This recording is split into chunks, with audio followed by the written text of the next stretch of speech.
बिस्मिल्लाहिर्रहमानिर्रहीम अस्सलाम वालेकुम welcome back to my channel. तो आज की वीडियो में मैं आप लोगों को बताऊंगी कि आप हार्ड पॉट में 36 घंटे तक रोटी को किस तरह से गर्म करके रख सकते हैं। इसके अलावा होंगे कुछ कमाल के और जबरदस्त से हैक जो आपके लाइफ को बहुत ही आसान बना देंगे। तो वीडियो आपने कंप्लीट वॉच करनी है ताकि आप भी इन आइडियाज से फायदा उठा सके। टिप नंबर 1 जो मैं आप लोगों के साथ शेयर कर रही हूँ उसके लिए हमें चाहिए होगा जौ का दलिया। यहाँ पर मैंने डब्बे वाला यूज किया, आप चाहें तो नॉर्मल जो खुला हुआ मिलता है उसका इस्तेमाल कर सकते हैं। तो यहाँ पर इसकी मिकदार आप अपने हिसाब से कम या ज़्यादा कर सकते हैं। इनकी मिकदार को आप ऊपर नीचे कर सकते हैं। साथ में जो सेकंड चीज़ मैं इसमें ऐड करूँगी वो यहाँ पर है मेरे पास गंदम का दलिया। तो ये दोनों चीज़ें इनकी मिकदार जो है ना ये आप अपने हिसाब से सेट कर लीजिएगा। मिकदार कम या ज़्यादा हो सकती है। नेक्स्ट चीज़ जो मैं इसमें ऐड कर रही हूँ वो है साबूदाना। 3 से 4 अदद हरी इलायची डाल देनी है। मिक्सी में डालकर इनका फाइन सा बिल्कुल सा आपने जो है वो पाउडर बना लेना है। उसके बाद आप इसे किसी एयर टाइट जार में भर लें। तो ये बहुत ही ज़बरदस्त सा एक एनर्जी बूस्टर हमारा रेडी हो चुका है।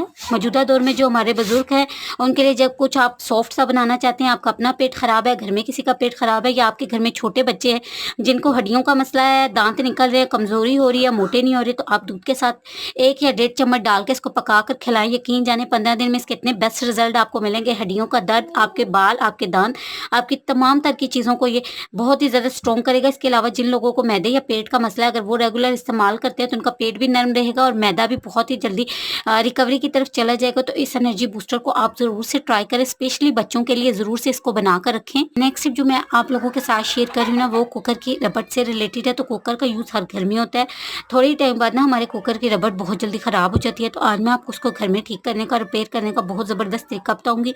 आप जब कुकर को यूज़ कर लें तो आपने कुकर की रबड़ को निकाल लेना है और इसको आपने फ्रिज में रख देना है क्योंकि गर्म होने से रबड़ फैल जाती है और जब ये रबड़ बार बार फैलती है तो या तो ये पूरी नहीं आती या फिर ये फट जाती है। तो जब आप यूज़ करने के बाद इस तरह से रखेंगे तो रबड़ अपनी जगह वापस से सेट हो जाएगी। इस तरह से हमारे कुकर की रबड़ को हम घर में ही ठीक कर सकते हैं। नेक्स्ट टिप की तरफ चलते हैं। तो ये मैं आप लोगों के साथ जो शेयर कर रही हूँ ये अम्ब्रेला से रिलेटेड है। तो सर्दी हो या गर्मी हो, हम बच्चों को बारिश और धूप से बचने के लिए इस तरह की अम्ब्रेला या छतरियाँ ज़रूर से बाय करके देते हैं।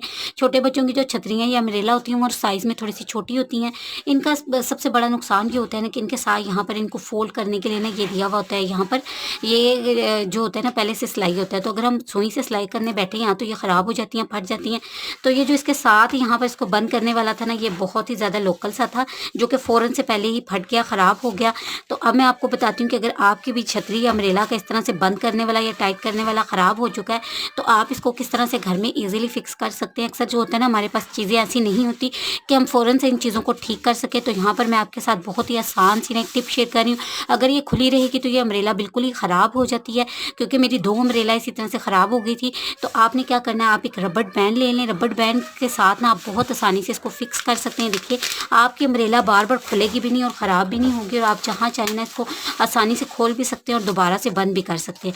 तो होपफुली मेरा ये छोटा सा आइडिया भी आप लोगों को पसंद आया होगा। नेक्स्ट टिप जो मैं आप लोग के साथ शेयर कर रही हूँ ना इस तरह के स्कार्फ से रिलेटेड है। सर्दी गर्मी में हम लोग स्कार्फ करते हैं तो बाद लोग रेगुलर यूज़ में भी स्कार्फ करते हैं। ये स्कार्फ जो होते हैं ये हमारे सर को भी गर्म रखते हैं, इसके अलावा हमारे बालों को भी ढाँप के रखते हैं। गर्मी और सर्दी के जब हम स्कार्फ करते हैं ना तो स्कार्फ को लपेटने के लिए हम लोग यहाँ पर यूज़ करते हैं जी सेफ्टी पिन का। सेफ्टी पिन का जो नुकसान होता है ना ये होता है कि बाज़ का ना हमारे जो स्कार्फ होते हैं वो ऊनी होते हैं या बाज़ का रेशमी होते हैं। तो जब हम सेफ्टी पिन लगाते हैं ना तो सेफ्टी पिन या तो यहाँ से या फिर यहाँ से स्कार्फ के बीच में फंस जाती है, निकालना भी मुश्किल होता है। दूसरा सेफ्टी पिन की वजह से ना हमारे जो स्कार्फ है ना वो भी ख़राब हो जाते हैं। तो आपने क्या करना है, नेल पेंट लेके ना इस एरिए पर लगा देनी है।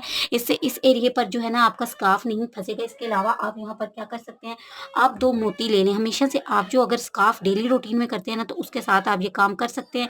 आपने इस तरह से ना 2 फैंसी मोती ले लेने और इसके बीच में आपने इस तरह से ना मोती लगा देने, ठीक है। इससे आपके स्कार्फ में कभी भी आपकी सेफ्टी पिन जो है वो नहीं फंसेगी और आप चाहे ना बहुत आसानी से ना सेफ्टी पिन से ना स्कार्फ को कैरी कर सकते हैं। इसके अलावा दुपट्टे वगैरह भी जब पिन अप करते हैं ना तो ये सेफ्टी पिन फंस जाती है। तो इस तरह से आपका ना तो दुपट्टा ख़राब होगा ना स्कार्फ ख़राब होगा और ये लगे हुए भी बहुत प्यारे लगेंगे। तो होपफुली मेरा ये आइडिया भी आप लोगों को पसंद आया होगा। नेक्स्ट टिप जो मैं आप लोगों के साथ शेयर कर रही हूँ ना वो चीज़ चार्जर जो होता है ना इसकी लीड से रिलेटेड है। तो चार्जर की लीड अगर हम ठीक से रखते नहीं हैं तो ये ख़राब भी हो जाती है और जगह जगह से टूट भी जाती है। तो आज मैं इसको अरेंज करने का आपको बहुत आसान सा तरीका बताऊंगी। बिल्कुल सादा सा तरीका है, इसकी मदद से आप अपनी लीड को बहुत आसानी से ना कहीं पर भी अरेंज करके रख सकते हैं।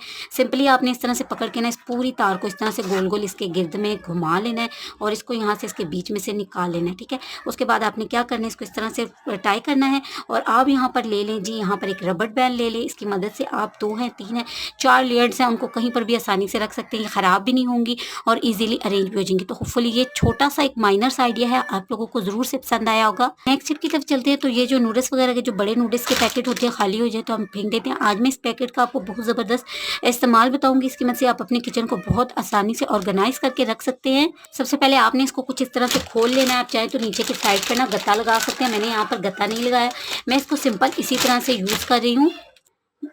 मसाले वगैरह हर घर में इस्तेमाल होते हैं, बाज़ का हम इन्हें जार में डाल लेते हैं और बाज़ का इस तरह के पैकेट्स में भी हमारे मसाले रह जाते हैं। तो यहाँ पर इनको अगर हम इसी तरह कबर्ड्स में रख दें तो ये गिरते रहते हैं और बाज़ का ये होता है ना, ये मिलते भी नहीं है। तो इनको आप इस तरह से एक जार के अंदर ना बहुत आसानी से अरेंज करके रख सकती हैं। देखिए कितने सारे मेरे पास मसाले के पैकेट थे और ये सारे के सारे इसी में अरेंज होकर आ जाएंगे। तो ये बेहतरीन सा एक हल है, इस तरह से हमारी चीज़ें ऑर्गेनाइज भी रहती हैं और जो है मेस भी क्रिएट नहीं होता। ये देखिए सारे मसाले के जो पैकेट थे ना वो एक ही में आ गए हैं। अब आप इसे आसानी से कहीं पर भी रख सकते हैं इस और ज़रूरत के वक्त आप जब चाहे ना इजीली इसको उठाकर बाहर भी निकाल सकते हैं। तो होपफुली ये मेरा आइडिया आप लोगों को पसंद आया होगा और इस तरह से आप अपने छोटे किचन को बहुत आसानी से, छोटी कैबिनेट है ये, छोटा किचन है ना, उसको ऑर्गेनाइज कर सकते हैं। आपके मसाले भी सेफ हो जाएंगे और कोई भी चीज़ जो है ना वो आपकी वेस्ट नहीं होगी। तो होपफुली ये आइडिया भी आप लोगों को पसंद आया होगा। नेक्स्ट चलते हैं। तो ये मैं आपके साथ सर्दी के हवाले से शेयर कर रही हूँ। तो हम जो स्वेटर्स वगैरह बाय करके लाते हैं तो बाज़ का जो ये स्वेटर्स होती है ना, इनका स्टफ़ ऐसा होता है ना कि अगर हम इन्हें बहुत ज़्यादा खींचे तो ये स्वेटर्स भी हमारी खुल जाती हैं, ऊपर से इनके गले भी ख़राब हो जाते हैं। स्पेशली जब हम इन स्वेटर्स को हैंग आउट करते हैं ना तो हम क्या करते हैं, हम ऊपर से ना इसके गले वाली साइड से ना इस तरह से हैंगर डालना स्टार्ट कर देते हैं, जिसकी वजह से जो स्वेटर का ये वाला गला होता है ना ये बहुत ज़्यादा ख़राब हो जाता है और स्वेटर बहुत ज़्यादा हमारी लटक सी जाती है। तो बहुत ही मामूली सा आइडिया मैं आप लोगों के साथ शेयर कर रही हूँ। बहुत सारे लोगों को पता भी होगा इस तरह के कोई स्वेटर या इस तरह का जो कोई स्टफ़ वाला कपड़ा आप जब हैंग आउट कर रहे हो ना तो आप हमेशा से हैंगर को नीचे वाली साइड से डाला करें। इससे स्वेटर का गला भी ख़राब नहीं होता और ना ही स्वेटर का स्टफ़ ख़राब होता है। इसके अलावा अक्सर ऐसा होता है ना कि इस तरह के जो सॉफ्ट स्टफ़ वाले कपड़े होते हैं ना, जब हम उनको वॉश करते हैं ना तो हम इसी तरह से उनको डाल देते हैं। तो आपने इसी तरह से इन सॉफ्ट स्टफ़ वाले कपड़ों को नहीं डालना, इससे ये लटक जाते हैं और ये ख़राब हो जाते हैं। आपने धोने के बाद हैंगर में ही इनको धो के लटकाना है, जिससे इनके जो गले वगैरह हैं ख़राब नहीं होंगे और ना ही ये स्वेटर हमारी बहुत ज़्यादा हमें लूज़ होंगी, ना ही इनके गले ख़राब होंगे। तो होपफुली मेरा ये छोटा सा आइडिया भी आप लोगों को पसंद आया होगा और आपके रुपए पैसे के वक्त की बचत करेगा। नेक्स्ट टिप की तरफ चलते हैं। तो ये मैं आपके साथ रोटी वाले रुमाल से रिलेटेड शेयर कर रही हूँ। रोटी वाले रुमाल हमारे बहुत जल्दी गंदे हो जाते हैं, बहुत ही ज़्यादा ऑयली से हो जाते हैं। तो आज मैं आपके साथ एक ज़बरदस्त सा आइडिया और टिप शेयर करूँगी। आपके रोटी के रुमाल गंदे भी नहीं होंगे, ना ही ऑयली होंगे। पराठा वगैरह रखने के लिए अगर आप रोटी वाले रुमाल की जगह अखबार का इस्तेमाल करेंगे तो आपके रोटी वाला जो रुमाल है ना वो जल्दी गंदा नहीं होगा और ना ही ऑयली होगा। तो होपफुली मेरा ये छोटा सा आइडिया भी आप लोगों को पसंद आएगा। नेक्स्ट टिप जो मैं आप लोगों के साथ शेयर करी हूँ वो सर्दी की मुनासबत से है। तो सर्दी में जब हम रोटी पका के रखते हैं तो थोड़ी देर बाद ना हमारी रोटी सख्त हो जाती है, नरम नहीं रहती, रोटियाँ हमारी ठंडी हो जाती हैं। तो आज मैं हॉट पॉट में रोटियों को गर्म रखने का आपको ऐसा ज़बरदस्त तरीका बताऊँगी कि आपकी रोटियाँ हॉट पॉट में काफ़ी देर तक गर्म रहेंगी, ठंडी नहीं होंगी और सॉफ्ट रहेंगी। तो इसके लिए आपने एक छोटा सा काम करना है। आपने जिस हॉट पॉट में रोटियां रखनी है इसमें ना आपने नीचे इस तरह ना एक्स्ट्रा कोई प्लेट वगैरह रख देनी है। इसमें आपने ऐड कर देना है जी थोड़ा सा नमक। नमक जो होता है ना वो गर्म होने के बाद काफ़ी देर तक चीज़ को गर्म रखता है। इसके बाद आपने 2 से 3 तीलियां ऐड कर देनी है जो कि नमी को सोखने का काम करेंगी। उसके बाद आपने जो रोटी वाला कपड़ा होता है ना उसमें रोटियों को अच्छी तरह से लपेट लेना है और इसके ऊपर रख देना है, ठीक है, जिससे आपकी रोटियां गर्म रहेंगी।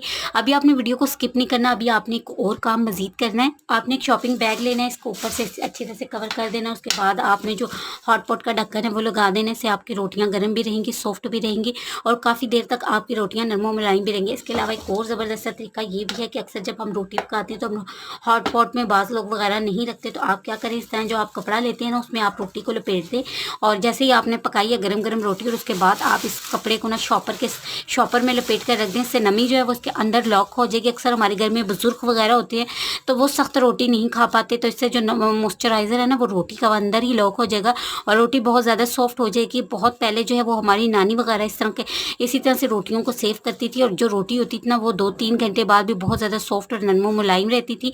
तो आप भी इस टिप को ज़रूर से ट्राई कीजिएगा। होपफुली मेरे आज के टिप्स और आइडियाज़ आप लोग को पसंद आए होंगे, आपके काम में आसानी पैदा करेंगे। अगर मेरे टिप्स आइडियाज़ अच्छे लगे हैं तो प्लीज़ सपोर्ट ज़रूर से कीजिएगा। अपने रखिएगा ख्याल, सब्सक्राइब ज़रूर किया करें। अल्लाह हाफिज़।